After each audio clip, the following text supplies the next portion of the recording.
The reservation was under his name as always. He never trusted me with details like that, not even the small ones like booking a table. I remember the way the hostess smiled at him, the way her eyes glanced at my outfit and quickly looked away. I was wearing the only nice dress I had, a navy blue one I'd found at a thrift store. It had a tiny tear near the hem that I'd sewn up myself. I thought it would be enough. It was our 4-year anniversary. I thought this dinner would be special. Maybe even life-changing, in the good way. The kind of night where someone pulls out a small box and everything changes with one question. The lights were dim. The napkins were folded into neat fans. He ordered for both of us, like he always did. Steak for him. Salad for me. He still thought I cared about watching carbs. The waiter left. Then he leaned back in his chair and just stared at me for a second too long. I smiled anyway. I was nervous. I thought he might say something romantic. Something permanent. Instead, he told me he was moving on. He said things had changed. That now that he was successful, he needed someone who matched that level. Someone with polish. With class. Someone who didn't wear second-hand dresses or bring a handmade card in a brown paper bag. Someone real. He said it flatly, like he was listing facts. No emotion. No epalerie. Just another business decision. Then he went back to talking about his company. His app had just gone public. Investors were calling. The valuation had tripled. He was going to be on TV next week. He smiled the entire time, like we were just catching up. Like I wasn't sitting there in silence, struggling to breathe. He said he'd already booked me a ride home. Prepaid. Because he wasn't cruel. I didn't respond. I didn't make a scene. I stood up, picked up my purse, and walked out. The night air was cold. I remember that. I remember the wind hitting my skin and the sound of traffic in the distance. But I don't remember walking home. My feet moved on their own. My hands were fists the entire way. I didn't cry when I got back. I didn't scream or break anything. I took off the dress, folded it carefully, and placed it in the back of my closet. Then I sat down at my desk and opened my old laptop. And I started pulling up the files. He thought I had nothing. He thought he erased me from the story. But what he didn't know, what he could never have imagined, was that I had saved everything. Every version of the platform. Every piece of code I ever touched. Every pitch deck I helped write. Every early sketch and scribbled name idea. I had it all. I didn't know back then what I was going to do with it. But I knew one thing. He made a mistake. Because Alex didn't build that company alone. I built the blueprint. And I wasn't done yet. The next morning, I opened the old notebook where I had once mapped out the early version of the platform. The pages were full of faded pencil lines and crossed-out ideas. I had written them during late nights on our couch, while Alex paced the room talking about investors we didn't have yet. He used to say I was the detail person, the quiet one, the one who made things real. I had believed him then. I thought we were building something together. We started in our living room. I remember sitting on the rug, sketching the layout of the user interface with a ballpoint pen. Alex didn't know anything about design or UX, but he had energy and charm. He talked a lot. I worked a lot. I built the first mock-ups in Figma, the early logic trees in a spreadsheet. I coded the prototype in HTML and JavaScript while he brainstormed names and practiced his pitch in the mirror. At first, he included me in everything. We were a team. When he set up meetings with early advisors, I sat next to him with notes and demos. I explained the back end. He took the credit. I didn't mind at first. I thought the success was shared. I thought we were going to grow together. But then the meetings got bigger. The stakes got higher. One day, I saw a pitch deck open on his screen. I hadn't been asked to review it, which was strange. I looked closer. My name was gone. Instead, there was a list of team members and advisors, and I wasn't one of them. There was no mention of who had designed the app. No slide showing how we got from idea to execution. It was like I'd never been there at all. I didn't say anything that day. I waited to see if he would tell me. He didn't. When I asked about the deck later, he brushed it off, said it was just a draft. But the next version was the same. And the version after that. Then one morning, I tried to log into the back end where I had done all my work. My access was revoked. Just like that. No warning, no explanation. He said it was for security. Said he had to protect company assets now that outside investors were involved. I didn't fight him. I acted like I accepted it. But I started saving everything. Every email, every design file, every version of the product I had touched. I downloaded backups of my code, screenshots of our message history, photos of our whiteboard sketches. I uploaded it all to a cloud folder only I could access. Not because I planned to use it, not yet, but because something in me knew it wasn't over. Then one day I saw a legal form sitting on the printer tray. He had forgotten to take it. It was an amended contract for the company's early structure. It listed me as a freelance consultant, not a co-founder, not even a team member, just someone they hired temporarily to do design work. I wasn't even listed in the company archive. He had erased me on paper. I took a photo of the document and saved it. That night, I sat on the floor of our bedroom with my laptop open and stared at the folder I had built over the past 6 months. Inside were every bit of proof that I wasn't just involved, I was essential. I had designed the core experience. I had helped write the early branding copy. I had pitched in meetings. I had debugged code while he slept. And now I was nothing to him but a stepping stone he had stepped over. That night, I renamed the folder. It wasn't just a backup anymore. It was a foundation. He had taken credit for something I helped build, and now he thought I was gone. But I wasn't. I was watching. And I was done staying quiet. I started going through the files, organizing them, labeling each one with clear timestamps and notes. I made a list of everything I had done. Every login I had created, every user flow I had drafted, every original feature that still existed in the current version of the app. And then I started a second list, what he had changed, what he had hidden, and what he had claimed as his own. I didn't know what I would do with it yet, but I knew I wasn't going to walk away. He wanted to act like I didn't matter. He wanted to erase me, but I had built too much to be forgotten. And now I had a plan. I hadn't spoken to a lawyer in years.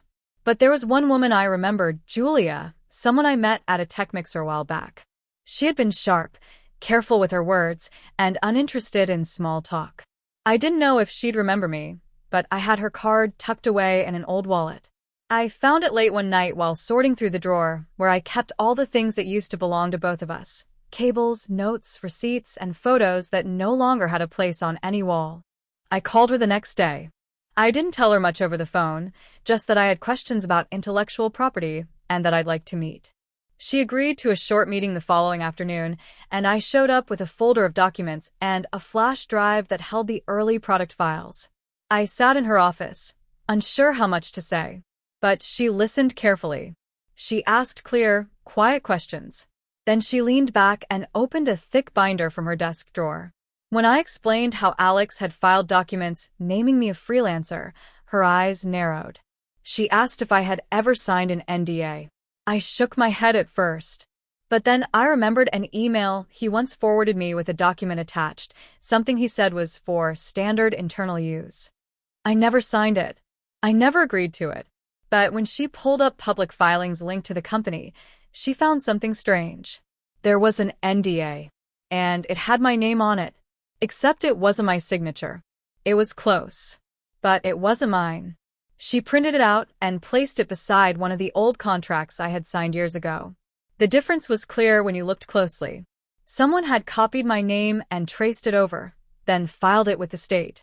And according to that NDA, I was legally barred from working with any similar company for the next 4 years. It hit me then, this wasn't just about being erased. It was about being locked out. Silently. Carefully. He had tried to freeze me out of tech entirely. If I had applied to work somewhere else, that NDA could have surfaced. I would have been blacklisted before I even got in the door. Julia said the document wouldn't hold. There were too many problems with it. No signature match. No confirmation of delivery. No record of my consent. But that wasn't the most important thing. She had found something else. During her search through the early funding trail, she uncovered 2 investor filings where the timeline didn't match. The financials didn't line up. One of the seed rounds had been registered under a different structure, and one of the documents had my name listed, not as a freelancer but as a founding designer.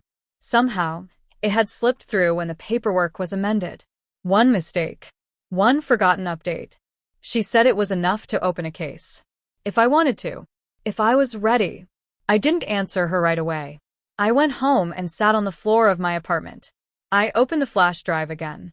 I reread the emails Alex had written me during those first few months. The ones where he said we were building something together. The ones where he promised to protect me if we ever made it big. Then I opened the NDA again, the fake one. And I looked at the signature. That shaky copy of my name. A stamp of betrayal. That was when I knew I couldn't settle. If I settled, he would win. He would go on to host panels, sign book deals, give talks about leadership and innovation. He would use the story we built together and pretend I was never part of it. So I sent Julia a message. I told her I wanted to fight, but I also knew I couldn't do it alone. I needed someone who understood the tech side better than I did. Someone who had built systems at scale. Someone who knew Alex's patterns from the outside. That's when I thought of Devin. Devin had been the CTO of a rival startup Alex once tried to poach clients from. I had met him at a small tech event where he spoke on a panel about ethics in software development. He was blunt, Smart. honest, and I remembered him talking once about how Alex had burned him on a handshake deal, something about stolen client data and broken promises. I still had Devin's contact from that event. I sent him a short message. Told him I had something he might want to see. He responded within an hour and agreed to meet. We met at a coffee shop near the edge of the city. I brought my laptop, a charger, and a copy of everything I had. I told him the truth, what happened, what I built, and how Alex had pushed me out and tried to bury me. Devin listened without interrupting. Then he leaned back in his chair and asked a single question. If I was serious about getting justice. I told him I was. He didn't smile. He just nodded once. And said he would help. The room Devin worked from wasn't fancy. It was a converted garage behind a friend's place, with 2 desks, some old monitors, and wires everywhere. But I liked it. It was quiet. Focused. No one was trying to impress anyone. We brought in our own coffee, worked long hours, and said little unless we had to. It felt like the early days again. The way building something was supposed to feel real, messy, exciting. We didn't use the old code. That belonged to Alex's company on paper. I had saved versions, yes, but I wasn't interested in fighting over pieces of the past. I wanted to build something cleaner, faster, smarter. I started from scratch. A new structure, a better layout, a simpler onboarding flow. I remembered the friction points in the original system, the places users had dropped off or gotten stuck. I fixed them one by one. Devin handled the architecture.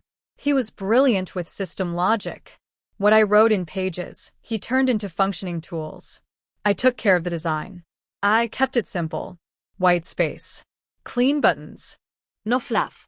I used all the lessons I'd learned building the first version. Only this time, no one talked over me. No one rewrote my work.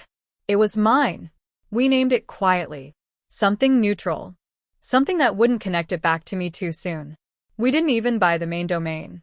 Just a subdomain on a clean server with no ties to either of us. We weren't looking for press. We were looking for cracks, places where Alex's platform was underperforming. And we found them. One client in particular stood out. They had been one of the first to sign with Alex back when we launched the alpha. I remembered helping them troubleshoot their onboarding flow at midnight while Alex was passed out on the couch. I still had their old emails. So I reached out from a new address. Just a short message. A test offer. No name attached. They replied within a day. Their current system was lagging. Features were half working. They were considering other options. I sent them a demo login with no logo, no color branding, just the function. They tested it. Then asked for a call. I let Devin take it. When the call ended, he said only one thing. They wanted in. It started slow. One client. Then another. People who knew people. Some recognized the structure. A few asked if we had used the old code. We hadn't. But it felt familiar for a reason. because it had come from the same mind, mine. Meanwhile, Alex was everywhere. He gave interviews about his journey. He wrote blog posts about hustle and sacrifice. He talked about the early days and made it sound like he had built the entire platform himself. He never mentioned anyone else, not even in passing. He talked about expansion, about upcoming updates, about partnerships that, from what we could tell, weren't real. Devin and I watched him carefully. We didn't rush. We didn't show our faces. We just kept building. Quietly. Steadily. Waiting for the right time. The new platform was smoother. More responsive. We cut down loading time by half. We made the dashboard easier to navigate. The reporting tools were smarter. One client said it felt like the original vision, but finally done right. That stayed with me, because that was the truth. This was the version I had always wanted to build. Alex never understood the real potential. He had been too focused on what would sell, what would impress. He had ignored the details. But those details mattered. Users noticed. And now they were starting to talk. We didn't launch with noise. We didn't announce anything. But word spread. People were tired of being ignored by his support team. Tired of empty promises about updates that never came. Tired of being treated like they didn't matter once the check cleared. And we were right there, offering something better. One night, after pushing a new update to the server, I sat back and looked at the screen. The dashboard was glowing. Clean. Polished. Real. I thought about the version I had helped build in that small apartment. The one with duct tape holding it together. The one I had stayed up all night fixing while Alex talked about raising more funds. That platform had gone public. It had made him rich. But this one, the one I had just finished, this was mine. No stolen credit. No fake signatures. No one to erase me. And for the first time in a long time, I felt ready. Ready to be seen. Ready to take everything back. Not just the work. The story, too. We didn't plan a public demo right away. I wanted more testing. Devin wanted more back-end optimization. But word had already started to spread. A few quiet clients had passed along feedback to others. Our inbox was getting busier. I kept every response short and professional. No personal names. No history. Just clean demos and straight answers. Then one of our early testers reached out with an offer. They were hosting a small invite-only showcase for early tech founders. A closed room. 30 investors. No cameras. Just product demos and feedback. They said we should be there. Devin was unsure. He reminded me we were still running lean. The more eyes we attracted, the more likely someone would put things together. But I said yes. We picked a neutral name for the product. Bought a plain domain. Rented a corner booth. No banners. No tags. Just the platform on display, running on 2 laptops. The morning of the event, I felt nervous in a way I hadn't felt in years. It wasn't stage fright. It was something else. Like I was about to walk into a room full of people who had forgotten me, and I was going to remind them. The first few visitors were quiet. They clicked through the features. They asked about integration speeds. One man asked how we handled bulk data imports. I gave simple answers. Focused on performance. Kept my voice steady. My hands were cold, but I didn't show it. Then, near the end of the session, I saw someone staring from across the room. He looked familiar. One of the early investors Alex had pitched to. I remembered him sitting in our old apartment, sipping tea he didn't like, asking about our user retention numbers. Back then, he barely looked at me. This time, he walked straight over and asked what made our platform different. I showed him. I walked him through the dashboard, the live metrics, the drop-off fixes. I explained the logic behind the updated flow. As I spoke, his eyes narrowed. Not in anger. Not in doubt. In recognition. When I finished, he stared at the screen for a moment, then quietly said he had seen something like this before. I told him we were just building what users had asked for. Nothing more. He didn't push. He just nodded and thanked me. But something had shifted. I didn't see who recorded the video. It was short. Less than a minute. A clip of me explaining a retention loop fix. My voice steady. The screen behind me showing real-time user data. Someone uploaded it that night. I found it the next morning. It had already started to spread. There were comments asking who I was. Others saying the dashboard looked familiar. A few guessed it was a stealth competitor. One person asked if this was the same Sarah who had helped build Alex's platform years ago. Someone else said no. She disappeared after the launch. Nobody knew for sure. That afternoon, my phone rang. I didn't recognize the number, but I answered anyway. It was Alex. His voice was low and tight. He asked if I had lost my mind, asked what I thought I was doing, said I was violating NDAs, crossing lines, and putting myself at risk. He said people were watching. He said I didn't understand the damage I could cause. I didn't respond to any of it. I just listened until he ran out of things to say. Then I ended the call. He tried again. Email this time. Legal threats.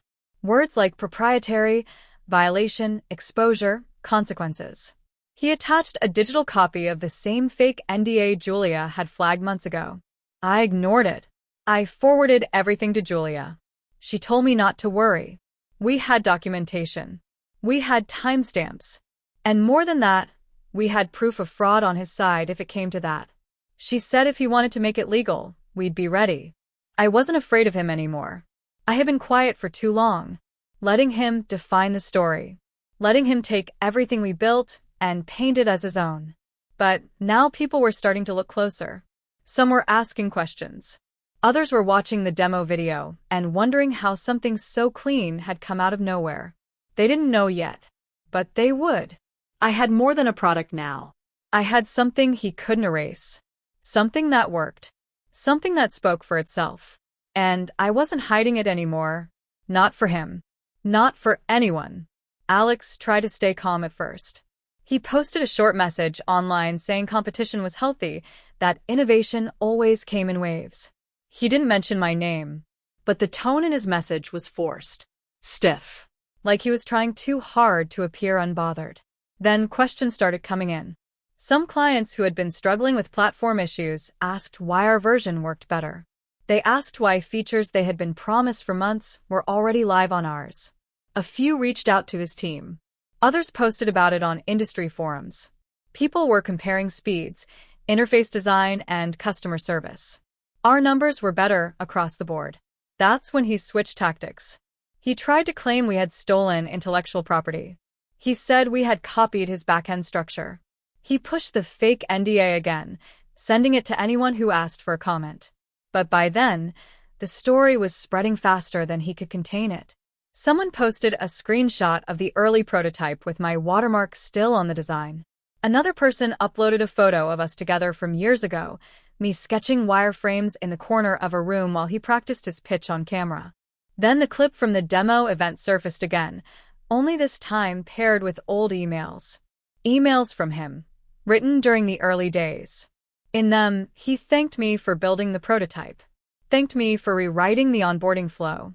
He even referred to the platform as our project. That was enough. The media picked it up. A mid-sized tech blog published a full piece. They pieced together timelines, funding rounds, early feature lists, and public records. They showed my name on the earliest drafts. They showed screenshots of Slack messages where I solved bugs and created user flow diagrams.